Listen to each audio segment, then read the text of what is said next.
할렐루야, 좋은 아침입니다. 3월 5일 사순절 묵상 네 번째 날입니다. 오늘의 묵상 말씀은 시편 46편의 말씀입니다. 하나님은 우리의 피난처시요 힘이시니 환난 중에 만날 큰 도움이시라.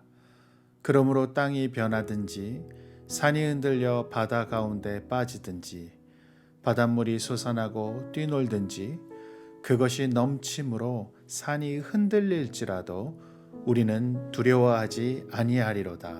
셀라. 한 시내가 있어 나뉘어 흘러 하나님의 성 곧 지존하신 이의 성소를 기쁘게 하도다. 하나님이 그 성 중에 계심에 성이 흔들리지 아니할 것이라. 새벽에 하나님이 도우시리로다. 문 나라가 떠들며 왕국이 흔들렸더니 그가 소리를 내심에 땅이 녹았도다. 만군의 여호와께서 우리와 함께 하시니 야곱의 하나님은 우리의 피난처시로다. 셀라. 와서 여호와의 행적을 볼지어다.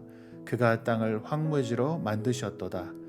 그가 땅 끝까지 전쟁을 쉬게 하시며 활을 꺾고 창을 끊으며 수레를 불사르시는도다. 이르시기를 너희는 가만히 있어 내가 하나님 됨을 알지어다. 내가 뭇 나라 중에서 높임을 받으리라. 내가 세계 중에서 높임을 받으리라 하시도다. 만군의 여호와께서 우리와 함께 하시니 야곱의 하나님은 우리의 피난처시로다. 셀라.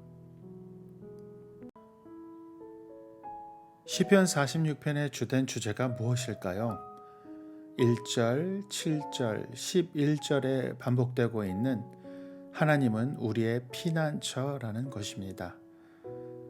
피난처의 가장 중요한 게 무엇일까요? 큰 환난을 당해 피난처로 피신을 온 사람들에게 가장 중요한 것은 무엇일까요? 그것은 아무래도 보호할 수 있는 능력일 것입니다. 스스로 안전을 지킬 수 없기에 피난을 온 사람들에게 안전함을 보장할 수 있는 능력과 힘이 있어야 할 겁니다. 러시아와 우크라이나의 전쟁 속에서 많은 피난민이 근처 러시아에 힘이 미칠 수 없는 유럽의 국가로 피신한 것 같이 환난의 공포로부터 자유로워야 할 것입니다. 오늘 시편 기자는 하나님께서 우리의 피난처이시며 환난 중에 만날 큰 도움이시라고 선포하고 있습니다. 7절에 하나님을 만군의 여호와라고 소개하고 있습니다. 만군의 여호와는 군사적 언어입니다. 군대를 거느리신 대장의 모습으로 소개하고 있는 겁니다. 세상의 어떤 군대도 만군의 여호와 앞에서 대항할 수 없습니다. 6절에 보면 뭇 나라가 떠들며 왕궁이 흔들렸더니 그가 소리를 내심에 땅이 녹았다라는 표현을 사용하고 있습니다. 아무리 강력한 나라의 힘을 떠든다라고 표현을 했고요. 하나님의 소리만으로 땅이, 즉 그들의 힘이 녹아내렸다고 합니다. 이스라엘 백성들의 출애굽 사건을 기억하십니까? 10가지 재앙과 홍해바다에서 처참하게 무너진 당시 최고의 힘인 애굽을 하나님께서는 무너뜨리셨습니다. 두 번째로는 질서일 겁니다. 환난은 무질서합니다. 감당할 수 없는 무질서는 우리에게 두려움을 느끼게 합니다. 2절에 땅이 변하고 산이 흔들려서 바다 가운데 빠지고 바닷물이 솟아나고 뛰놀고 넘치고 산이 흔들린다. 여러분, 이것보다 더 무질서할 수 있을까요? 인간이 초래하는 환난보다 자연이 초래하는 환난이 더욱더 무서운 것 같습니다.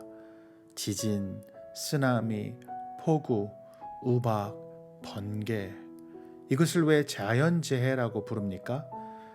질서를 망가뜨리는 파괴적인 힘을 가지고 있기 때문 아니겠습니까? 자연 앞에서 인간은 너무나도 초라해지고 힘이 없습니다. 그러나 여러분, 하나님은 창조의 하나님이십니다. 창조의 하나님은 곧 질서의 하나님이십니다. 하나님이 창조하신 세계는 평온했고 안전했으며 원리와 법칙을 따라 생명을 창조하는 세계였습니다. 열심히 일함이 있으면 쉼이 있고 자유롭지만 방종하지 않았던 것이었습니다. 그런 자연 질서를 만드신 하나님이십니다. 7일에 걸쳐 질서 정연하게 세상이 창조된 사건을 기억하시죠? 그것도 하나님의 생각을 말로써 표현하시고 그 표현이 현실이 되는 놀라운 능력을 가지고 계십니다. 혹시 내 삶에 질서가 없게 느껴지시나요? 혹시 근심과 걱정으로 무엇을 먼저 해야 할지 몰라 혼란에 빠져 계신가요? 초조한 마음과 애타는 심령으로 하루하루를 보내고 계신가요? 그런 마음에 오늘 시편 기자는 10절에 가만히 있으라고 이야기를 합니다. 혼돈의 시간에는 참된 것이 드러납니다. 환난과 어려움은 성도의 믿음을 드러냅니다. 흔들리는 세상에서 흔들리지 않는 하나님 나라를 보게 되는 것입니다. 가만히 있어서 하나님의 능력이 어떻게 환난 속에서, 무질서 속에서 샬롬과 조화와 질서를 다시 회복시키는지 보라고 합니다. 그 과정 속에서 시작과 끝에서 그 결말에서 하나님은 높임을 받으실 거라 말씀하고 계십니다. 여러분, 어제 묵상했던 말씀을 기억하십니까? 흑암에 앉은 백성이 큰 빛을 보았고 사망의 땅과 그늘에 앉은 자들에게 빛이 빛이었도다. 예수 그리스도께서 예언의 성취를 위하여 오셨고 예수님의 그 큰 빛이 예수님께서 선포하신 그 하나님의 나라의 복음이 믿는 자들에게 생명과 빛을 주게 된 거죠. 하나님의 나라 밖은 흑암이고 사망과 그늘이며 무질서요 환난 그 자체입니다. 자연적인 재해든지 인생에 갑자기 불어닥치는 폭풍 같은 위기, 혹 가난이나 불행에 봉착했을 때에도 시편 기자는 하나님은 몸을 숨길 수 있는 피난처요 안전한 요새라고 고백합니다. 예담 성도 여러분, 혹시 앞길을 알 수 없어 막연한 두려움이나 내 안에 있는 공허함으로 인해 생각과 마음이 무질서하시지는 않으신가요? 사탄은 서두름, 조급함이란 무기를 사용하여 성도가 하나님 나라를 경험하지 못하게 합니다. 그 서두름과 조급함 속에서 하나님 외에 다른 것들에 내 삶을 허비하고 계시지는 않은가요? 인맥으로, 재정의 축적으로 혹은 재적을 사용하여 안전한 마음을 추구하고 계시지는 않은가요? 보이는 것들을 붙잡으려고 노력하고 계시지는 않으신가요? 여러분, 기억하시기를 바랍니다. 견고한 성이 하나님이 아니라 하나님이 계신 곳이 견고한 요새입니다. 그곳에 환난과 역경이 있다 해도 하나님이 그 안에 계시면 그곳이 바로 견고한 요새입니다. 폭풍 속에서 주무시고 계시던 예수님 이야기를 기억하시나요? 가만히 계십시오. 가만히 있으라는 것은 하나님께 집중하라는 이야기입니다. 성경을 읽고 묵상하고 기도하십시오. 그리고 인내함으로 그 전능자의 그늘로 돌아오십시오. 그래서 그 전능자께서 어떻게 삶을 회복시키시는지 경험해 보십시오.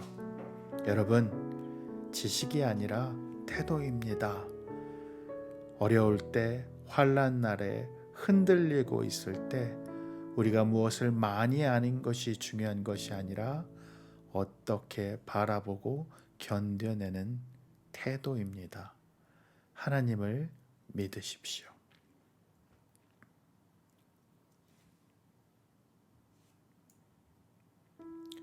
오늘의 외울 말씀 보겠습니다. 너희는 가만히 있어 내가 됨을 알지어다. 내가 문 나라 중에서 을 받으리라. 이 빈칸에 무슨 말이 들어가면 좋을까요? 네, 너희는 가만히 있어 내가 하나님 됨을 알지어다. 내가 문 나라 중에서 높임을 받으리라. 우리 같이 다시 한번 읽어보겠습니다. 너희는 가만히 있어 내가 하나님 됨을 알지어다. 내가 문 나라 중에서 높임을 받으리라. 기도하겠습니다. 오늘 인생에 갑자기 불어닥치는 폭풍 같은 위기와 재정적인 어려움이나 관계의 상처 혹은 미래에 대한 불안감으로 혼란과 공허함 그리고 무질서 속에 있는 삶이 있다면 불쌍히 여겨 주시옵소서. 우리의 피난처시요 우리의 산성이신 하나님, 내가 보고 만질 수 있는 것들이 도피처가 아니라 하나님이 계신 그곳이 도피처임을 알게 하소서. 환난 날에 나의 미천한 지식으로 잔재주를 부리기보다는 기다릴 수 있는 여유를 허락하소서. 인내를 허락하소서. 하나님께서 역사하심을 바라보며 하나님께 집중할 수 있는 힘을 허락하소서.